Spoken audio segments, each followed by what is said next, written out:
And here's I'll show you how to use live wallpaper on iOS 18 from any iPhone. First of all, make sure you have updated your iPhone to iOS 18 or newer version.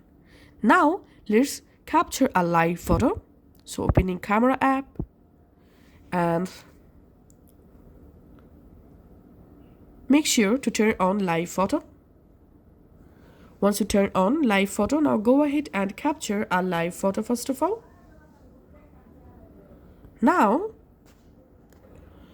go to your Photos app and here make sure you have captured a live photo or you have a live photo.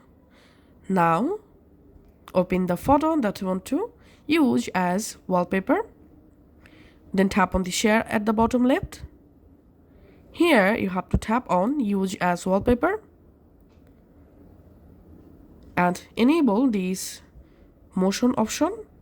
If you see motion not available, then go to your iPhone settings. In settings, tap on the search and type here reduce motion. Open reduce motion and make sure the reduce motion is disabled. Go back to your wallpaper settings page again. If you still see this option motion not available, in this case you have to select a different live photo. Let's select this photo.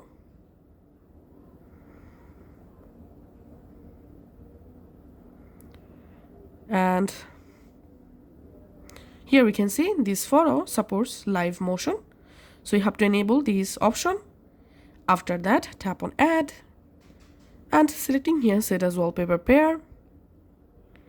Now I'm going to lock my iPhone and let's unlock. And here we can see I've successfully added live wallpaper in my iPhone. So this is how we can do it. Thanks for watching.